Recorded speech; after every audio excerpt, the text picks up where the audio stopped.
안녕하세요. 저는 노은 6구역 정세진 성도입니다. 아직 많이 부족한 저에게 이 자리에서 간증할 수 있게 해주신 넘치는 은혜를 주신 주님께 정말 감사드립니다. 제가 처음 교회에 나가게 된 것은 저희 외할머니 덕분이었습니다. 할머니께서는 불교 신자셨는데 이모가 젊은 나이에 돌아가시자 기독교로 개종을 하셨고 그 후 독실한 권사님으로 30년 넘게 교회를 다니셨습니다. 언제나 찬송가를 부르시고 항상 기도하시던 모습을 보았기 때문에 저는 거부감 없이 할머니를 따라 종종 주일에 함께 교회에 나가게 되었습니다. 그러던 중 할머니께서는 암으로 임종을 맞게 되셨습니다. 할머니의 임종이 가까워던 때에 저는 뒤늦게 공무원 시험을 준비하고 있었고 시험을 바로 앞둔 상황이었습니다. 공부에 전념해야 할 시기였지만 저를 키워주신 할머니를 두고 공부에만 전념하기가 어려웠습니다. 임종이 가까워왔을 때에는 매일 병원에 가서 할머니의 곁을 지켰고 더 이상 아프지 않게 해달라고 하나님께 간절히 기도했습니다. 그래서였는지 복수가 차있던 저희 할머니께서는 전혀 통증을 느끼지 못하셨습니다. 그것만도 너무 다행이고 감사하다고 생각했습니다. 하나님께서 제 기도를 들어주셨다고 생각했고 더욱 기도하면 할머니가 기적적으로 나오실 수도 있겠다는 생각에 더 간절히 기도했던 것 같습니다.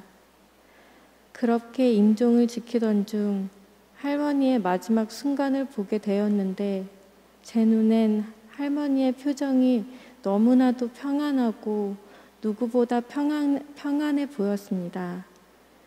기계에 의지한 육신은 아직 살아있는 것처럼 보였지만 그 영혼은 영원한 평안이 있는 주님 곁으로 떠났다는 것이 제 마음에 온전히 느껴졌습니다. 그렇게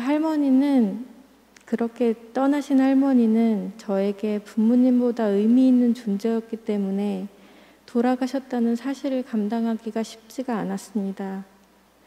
그렇게 마음을 추스르지 못하고 시험 준비도 하지 못한 채 시험을 봤는데 필기 시험에 합격을 했습니다. 항상 제가 합격하기를 기도하셨던 할머니가 주신 마지막 선물인 것 같았습니다.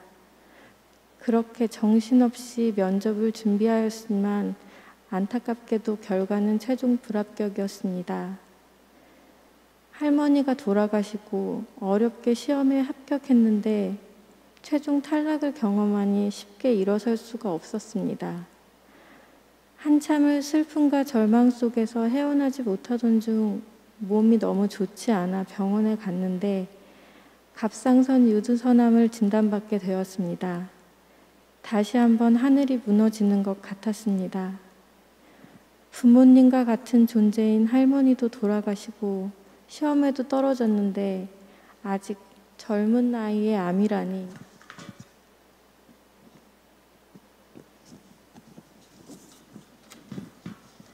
왜 나에게는 이런 일들만 생기는지 하늘이 너무나 원망스러웠습니다.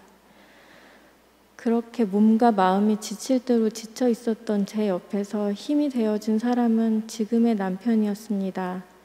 할머니를 힘겹게 보낼 때도, 최종 합격이 안 됐을 때도, 암이라는 병을 얻었을 때도 그 모든 것을 놓고 싶은 순간마다 항상 남편이 제 옆에 있어 주었고 그렇게 물 흐르듯이 평생을 함께하게 되었습니다. 할머니께서 저희 배우자를 위해 기도한다는 이야기를 하실 때 농반처럼 들렸는데 이제 와서 생각하니 그 기도로 할머니가 원하는 아름다운 한 가정을 꾸리게 되었다는 생각이 듭니다. 수술을 하고서도 면역력이 떨어져 수시로 이석 증세가 나타났고 심할 때는 하루 종일 아무것도 먹지 못하고 꼼짝도 할 수 없었기 때문에 뭔가를 하기 겁이 났습니다. 그러다 또 다른 곳에 종양이 생겨서 수술을 하게 되었습니다. 조그만 무리를 해도 몸이 좋지 않아서 아무 일도 할 수 없었고 그렇게 힘든 하루하루를 살다 보니 어느덧 40이라는 나이가 되었습니다.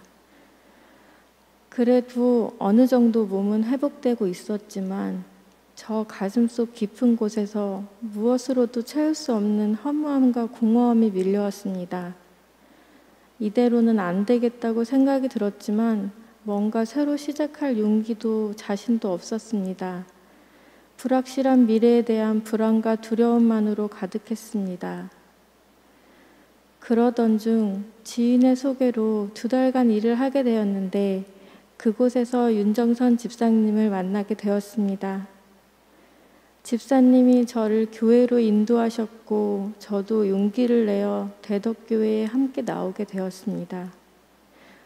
정말 오랜만에 교회에 나와서 기도를 하니 알 수 없는 눈물이 흘러나왔습니다. 제가 있어야 할 곳을 찾은 느낌이었습니다. 그날 이후로 주일에 예배를 하고 찬송가를 부르고 기도를 하면서 마음이 많이 안정됐습니다. 어떤 날은 목사님이 하신 설교 말씀이 저에게 하시는 듯 하기도 하였고 그 말씀을 통해서 위로를 받고 해답을 얻는 일이 많았습니다.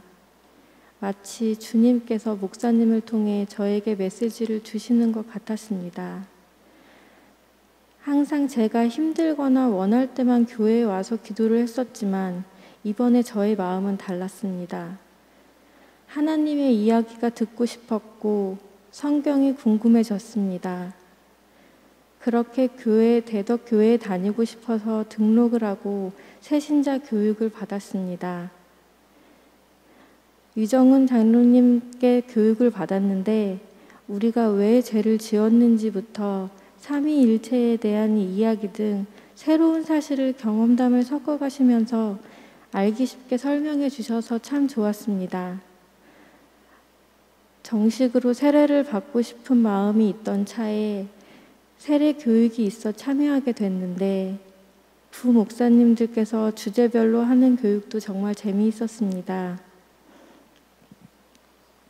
세례란 무엇이고 어떤 의미인지부터 교회의 교단과 교파에 대한 이야기도 새로웠습니다. 더욱이 같이 교육을 받게 된 정윤정 성도님, 윤숙자 성도님과 말씀을 나누다 보니 저와 상황이 너무나도 비슷했고 그래서 서로 더 공감할 수 있어 매 시간 세례 교육이 즐거웠으며 또 성도님들과 매일 메신저를 통해 새벽 기도 말씀을 공유하고 서로를 위한 기도를 해주면서 신앙으로 더욱 돈독해진 사이가 되었습니다. 하나님께서 교회에서 교제하는 기쁨을 알게 해주신 것 같아 너무도 감사했습니다. 그렇게 세례 교육이 끝나고 수요 예배에 장 목사님의 설교를 듣게 되었습니다. 중국 분이셔서 한국어 발음이 완벽하시진 않았지만 그 말씀만큼은 제게 크게 와닿았습니다. 믿음이라는 게 핸드폰 배터리처럼 고속 충전이 되는 것이 아니라 그 믿음의 씨앗을 키워나가면 시간이 오래 걸려도 언젠가는 성숙하게 되어 믿음의 열매를 맺게 된다는 말씀이었는데 그 말씀을 듣는 순간에 마음이 너무 편안해졌습니다. 저는 항상 제가 믿음으로 부족하다는 생각에 기도 때마다 주님 제게 믿음을 주세요 라고 했었는데 그 믿음이라는 게 하루아침에 생기는 것이 아니고 때가 되면 믿음의 씨앗이 성숙하여 믿음의 열매가 되는 것이라는 걸 깨닫게 되었습니다. 지난 10월 24일 드디어 저는 세례를 받고 하나님의 자녀로 새로 태어났습니다. 고난과 시련에 왜 저에게 이런 시련을 주시는지 원망스러운 시간이 있었습니다. 하지만 지금은 알 수 있습니다. 주님은 제가 원하시는 걸 주시는 게 아니라 저에게 더 좋은 것으로 채워주신다는 것을, 그리고 고통의 시간을 지나 때가 되면 주님은 우리를 다시 일으켜 세워주신다는 것을, 마태복음 7장 11절 말씀, 너희가 악한 자라도 좋은 것으로 자식에게 줄 줄 알거든 하물며 하늘에 계신 너희 아버지께서 구하는 자에게 좋은 것으로 주시지 않겠느냐. 아멘. 우리가 기도로 간구할 때 하나님은 구한 것을 주시는 게 아니라 좋은 것으로 주신다는 것을 알고 있습니다. 아마도 우리가 생각하기에 좋은 것과 하나님이 보시기에 좋은 것은 차이가 있을 수 있습니다. 만약에 우리가 구한 것이 하나님이 보시기에도 좋은 것이라면 그대로 응답해 주시고 그게 아니라면 더 좋은 것으로 응답하여 주신다는 것을 믿습니다. 올해 준비한 것들에 대한 부정적인 결과, 생각지 못한 건강의 악화, 그리고 관계 속의 힘듦과 인생의 회의감이 올 때 우리는 좌절하고 주님을 원망하고 그 존재를 의심하기도 하면서 믿음이 흔들릴 때도 있습니다. 하지만 이런 시련과 고통은 성숙을 위한 과정임을 알고 나에게 가장 최선의 것으로 채워주실 주님의 은혜에 감사한 마음으로 하루하루를 산다면 또다시 고난과 시련이 온다 해도 때가 되면 주님이 응답하여 주실 것을 믿어 의심치 않으므로 이제는 더 이상 두렵고 불안하지 않습니다. 그리고 제 곁에는 언제든 주님이 함께 계시기에 더 이상 공허하지도 않습니다. 이제 항상 감사한 마음으로 기도하며 잠잠히 주님만 바라보며 살고 싶습니다.